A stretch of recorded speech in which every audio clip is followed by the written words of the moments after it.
Tamil media பார்வையாளருக்கு வணக்கம். நம்மோடு இன்று நேர்காணலுக்காக இணைந்திருப்பவர் முனைவர் மஞ்சுளா அவர்கள். வணக்கம் மேம். வணக்கம் மேம், சமீபத்தில் ஒரு பெரிய பேசுபொருளாக ஆனது அப்படின்னு பார்த்தோன்னா இந்த ஆதவ் அர்ஜுனா அவர்கள் தான். இவர் தான் திருமாவளவனே இயக்குறாரு அப்படிங்கிற மாதிரியான விஷயம்லாம் ஏற்பட்ட நிலையில் இப்போ அவர் வெளியே ஊடகங்கள்லாம் போயிட்டு இன்டர்வியூஸ் எல்லாம் கொடுக்கறத பார்க்க முடியுது. அவர் பேசக்கூடிய பேச்சு என்பதும் அவர் கேட்கக்கூடிய கேள்வி என்பதும் இப்போது தமிழ்நாட்டு அரசியல் வட்டாரத்தில் ஒரு பெரிய பேசுபொருளாக தான் ஆயிருக்கு அப்படிங்கிறது தான் பார்க்க முடியுது. முதல் கட்டமாக அவருடைய அந்த செயல்பாடுகளை நீங்கள் எப்படி மேம் பார்க்குறீங்க? இதுக்கு ஒரு சின்ன கதையை வச்சு தான் சொல்லணும் அப்படின்னு நினைக்கிறேன். ஒரு குரங்கு இருந்தது. இது நீங்கள் தப்பாக எடுத்துக்கூடாது. ஒரு உதாரணத்துக்கு ஒரு குரங்கு இருந்தது. அந்த குரங்குக்கு மாம்பழம் சாப்பிட்ணும் அப்படின்னு ரொம்ப ஆசை. அதனால் அது எங்கெல்லாம் மாந்தோப்பு பார்க்குதோ உடனே போய் சாப்பிட்டுட்டு அந்த மாதிரி வந்துடும். அப்போ அங்கே இருக்கக்கூடிய ஒரு பெரிய குரங்கு இருந்து இல்லையா, அது என்ன பண்ணுதுன்னா, நீ இவ்வளோ கஷ்டப்படுறியே, நான் உனக்கு ஒரு விதையே கொடுத்துட்றேன், நீ அதை வச்சு நல்லா வளர்த்துக்கிட்டு நல்லா சாப்பிடு அப்படின்னு. இதுக்கு ரொம்ப சந்தோஷம். சரின்னு மாங்கொட்டையை வாங்கியாச்சு. இது மாதிரி நல்லா ஊண்டி வைக்கணும், தண்ணியெல்லாம் சரியாக ஊற்றணும், அப்போ தான் நல்லா வளரும். எனக்கு ஒரு சின்ன வேலை இருக்குது, நான் போய் முடிச்சுட்டு வந்துடுறேன், ஒரு மாதம் அப்படிக்குள்ளே ஆகிடும், வந்துடுவேன் அப்படின்னு. சரின்னு இதுவும் வச்சு பண்ணிக்கிட்டே இருந்தது. ஒரு மாதம் கழித்து இந்த பெரிய குரங்கு வந்துடுச்சு. வந்த உடனே இந்த குட்டி குரங்கு ரொம்ப ஆவேசமாக அதுக்கிட்ட போய் பேசுது. பெரிய குரங்கு சந்தோஷம். இப்போ வந்த உடனே பார்க்குது அப்படின்னா மரம் வளர்ந்துடுச்சு, கொஞ்சம் வளர்ந்துட்டுருக்கோம், அதனால தான் நமக்கு நன்றி சொல்கிறதுக்காக வந்திருக்கு அப்படின்னு நினச்சிட்டு பார்த்துக்கிட்டே இருக்கு. ஆனால் வந்த குட்டி குரங்கு சரம் மாதிரியாக கேள்வியாக கேட்டு தொலைச்சி எடுக்குது. என்ன நீங்கள் விதையை கொடுத்தீங்க, அது வளரவே இல்லை. இல்லையே, அதுக்கெல்லாம் வாய்ப்பு இருக்காதே, நான் நல்ல தரமான ஒரு விதையை தானே கொடுத்தேன். இல்லை அது வளரவே இல்லை. அப்போது பெரிய குரங்குக்கு சந்தேகம், நீ வேற விளையாட்டு புள்ள, அதனால் நீ ஒழுங்காக தண்ணி ஊற்றுனியா இல்லையா? இல்லை நான் தினமும் தண்ணி ஊற்றுறேன், நல்லா ஊற்றுறேன், காலையில் ஊற்றுறேன், சாயங்காலம் ஊற்றுறேன் அப்படின்லாம் சொல்லிச்சு. இப்போது பெரிய குரங்குக்கு புரிஞ்சிடுச்சு, இது நிறைய தண்ணி ஊற்றிட்டுருக்கோம், அந்த தண்ணி ஊற்றுனதில் தான் அந்த மாங்கொட்டை அழுகி போயிட்டுருக்கோம், அதனால தான் வளரலை அப்படின்னோடனே, சரி அப்படின்னா இன்னொன்று தான் நடந்திருக்கும். என்னன்னா, நீ அதிகமாக தண்ணி ஊற்றிருப்ப, அழுகி போயிட்டுருக்கோம் அப்படின்னு. இல்லை அதுக்கெல்லாம் வாய்ப்பே கிடையாது. எப்படி அவ்வளோ உறுதியாக சொல்கிறேன், நான் தான் தினமும் எடுத்து பார்க்குறேனே அப்படின்னுச்சான் அந்த குட்டி குரங்கு. அந்த மாதிரி தான் சில பேர் ஆர்வ கோளாறின் காரணமாக இந்த மாதிரி பேசிக்கிட்டு இருக்கிறாங்க. இப்போ இதில் எந்த அளவுக்கு இவங்களை நம்ம எடுத்துக்கிறது அப்படின்னு பார்த்தா, இவங்களுக்கு முன்னாடி இந்த கட்சியில் இருக்கக்கூடிய அனுபவம் பெற்ற நிறைய பேர் இருக்காங்க. ஆனால் அவங்கெல்லாம் இந்த மாதிரி முதிர்ச்சியற்ற ஒரு பேச்சுகளை பேசுவாங்களா அப்படின்னு கேட்டால் நிச்சயமாக இல்லை. அப்படின்னா அப்போ திமுகவில் உங்களுடைய ஆட்சியையோ உங்களுடைய அதிகாரத்தையோ கேட்கக்கூடாதா? அப்போ திமுக என்பது சர்வாதிகார கட்சியா அப்படின்னு கேட்டால் அப்படி இல்லை.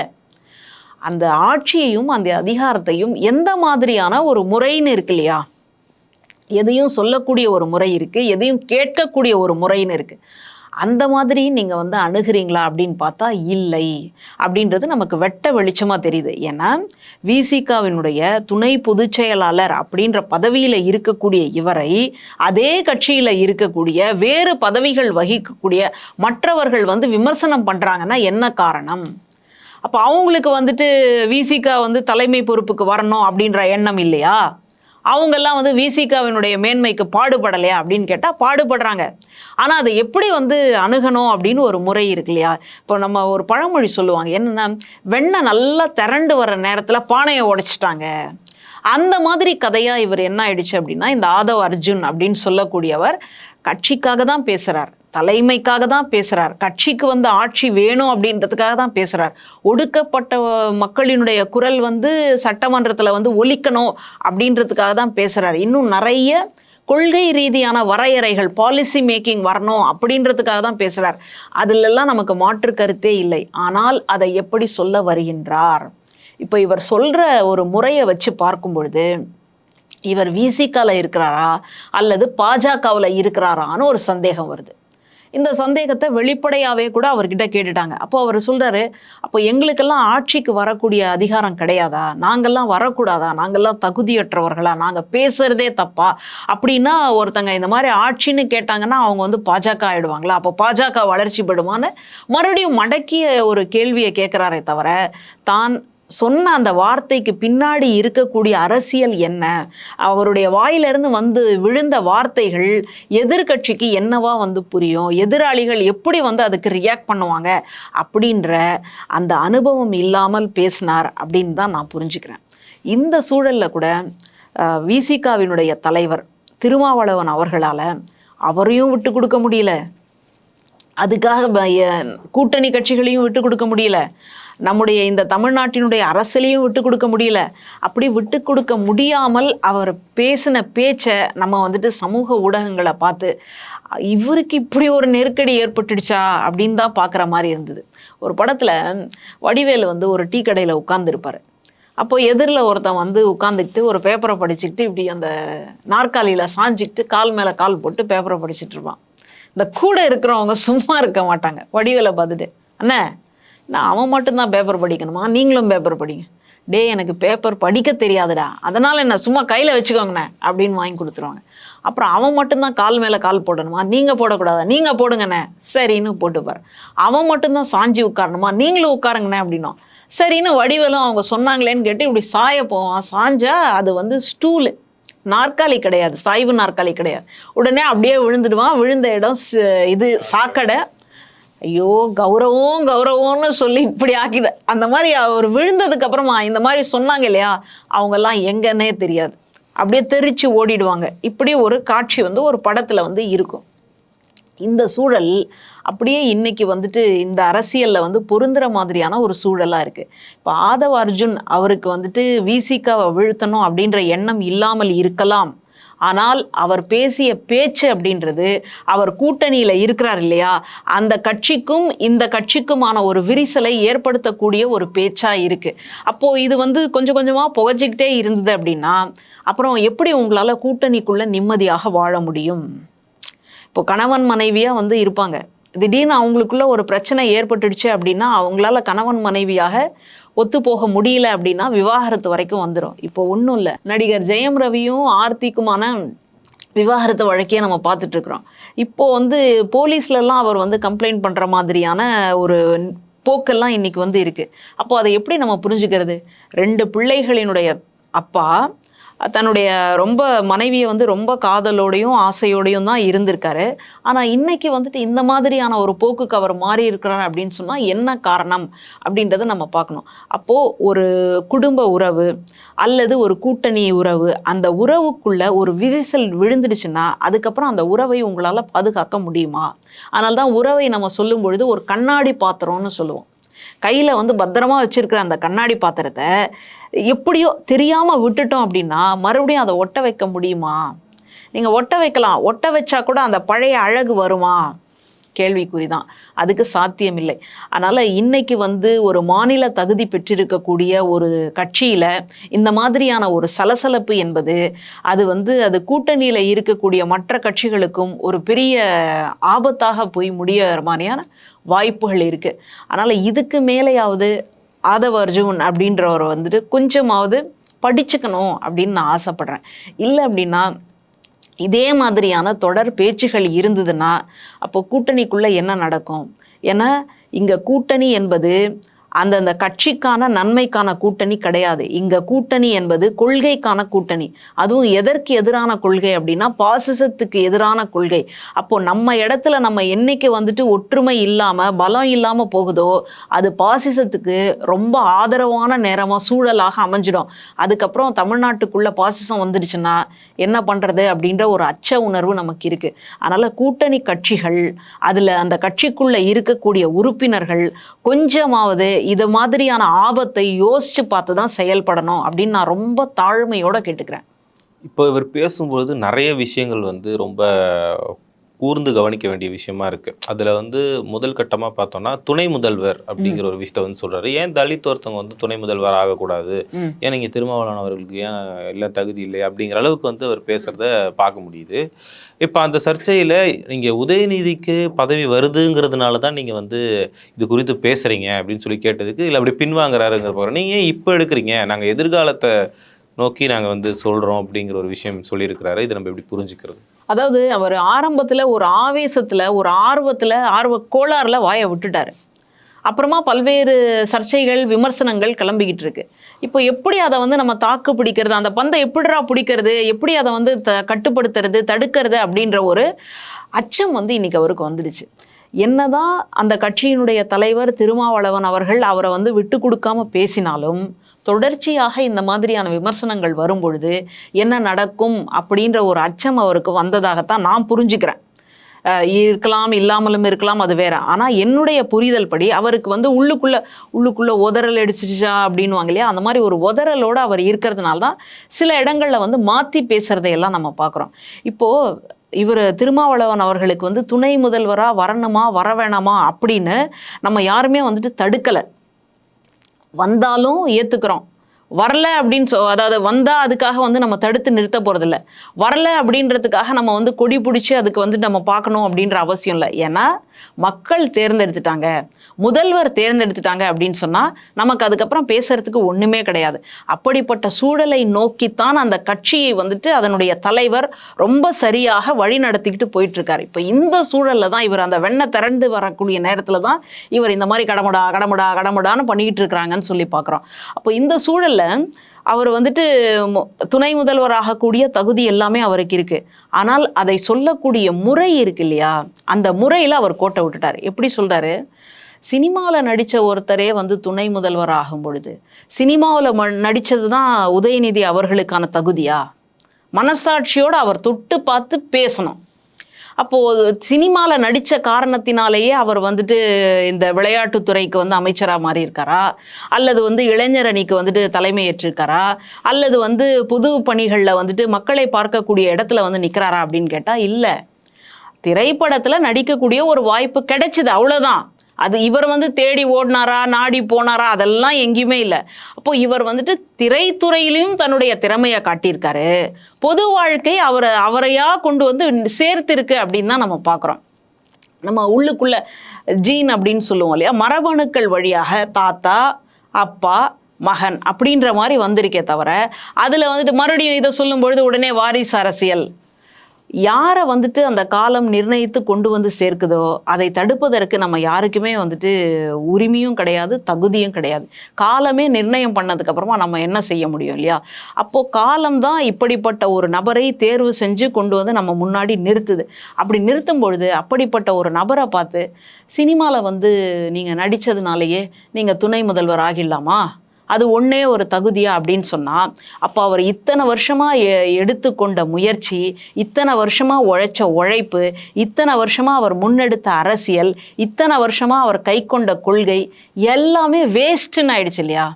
இப்போ ஒரு நபர் வெறும்னே வந்துட்டு ஒரு பட்டம் பதவி அப்படின்னு சொன்னால், தமிழ்நாடு முற்போக்கு எழுத்தாளர்கள் கலைஞர்கள் சங்கம் நடத்திய ஒரு மாநாட்டில் கலந்துக்கிட்டு சனாதனம்னு ஒரு வார்த்தையை பேசி பல்வேறு மாநிலங்களில் வந்து ஒரு வழக்கு தொடுக்கக்கூடிய ஒரு சூழலுக்கு தள்ளப்பட்டிருக்கார் இல்லையா?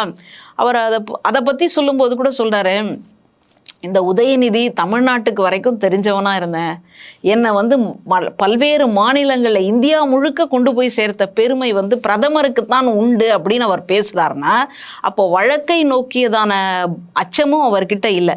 அவருடைய கருத்தியலோடு அவர் சரியாக பொருந்தி நிற்கிறார்.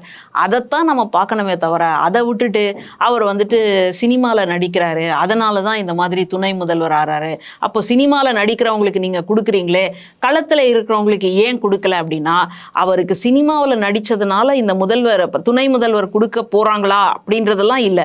அவர் களத்தில் இறங்கி மக்களினுடைய தோளோட தோள் கொடுத்து அவர் உழைச்சிருக்கிறார் அப்படின்றது தான் நம்ம புரிஞ்சுக்கிறோம். கட்சியிலேயே மற்ற உறுப்பினர்கள் மற்ற தொண்டர்கள் ஏற்றுக்கிறாங்களான்னு கேட்டால் ஏற்றுக்கிறாங்களே. அப்போ கட்சி தொண்டர்கள் ஏற்றுக்கும் பொழுது வெளியில் இருக்கக்கூடிய நமக்கு என்ன பிரச்சனை? மக்கள் ஏற்றுக்கும் பொழுது மக்களுடைய தீர்ப்பு தான் மகேசனுடைய தீர்ப்பு. மக்களே தீர்ப்பு எழுந்ததுக்கப்புறமா இவங்க எப்படி இந்த மாதிரி பேசுகிறாங்க அப்படின்றது தெரியல. அதனால் நம்ம திருமாவளவன் அவர்கள் துணை முதல்வராக வராரு அப்படின்னு சொன்னால் எதிர்ப்பு கொடி காட்டக்கூடிய, கருப்பு கொடி காட்டக்கூடிய நபர்கள் தான் நம்ம இல்லை. ஆனால் அதை எந்த மாதிரி இவர் ப்ரொஜெக்ட் பண்ணுறார் அப்படின்ற இடத்துல தான் இவர் வந்து விசிகாவில் இருக்கிறாரா அல்லது பாஜகவில் இருக்கிறாரா அப்படின்ற ஒரு சந்தேகம் நம்மளை வந்து தொத்திக்குது.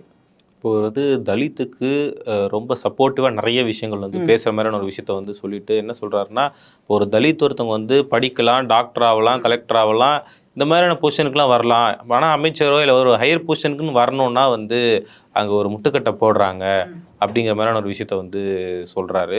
அதுக்கு ஆராசா அவர்கள் கூட பதிலாக சொல்லி அவரையும் இழுத்து மென்ஷன்லாம் பண்ணி பேசுறதுங்கிறத பார்க்குறோம். அது எப்படி மேம் எடுத்துக்கிறோம்? அதாவது இப்போ ஆராசா அவர்கள்லாம் ஏன் அவருடைய சொந்த ஊரில் நிற்காம நீலகிரி தொகுதியில் ஏன் நின்னாரு அப்படின்லாம் இவர் வந்து ஒரு கேள்வியை வச்சார். நான் என்ன கேட்குறேன், இந்த மண்ணில் சாதிய வெறித்தனம் அல்லது சாதிய ஒடுக்குமுறை அப்படின்றது இன்னைக்கு நேற்று வந்த விஷயமா அப்படின்னு கேட்டால் இல்லை. பல 100 ஆண்டுகளாக நம்ம இதை வந்து சந்திச்சுட்டு இருக்கிறோம்.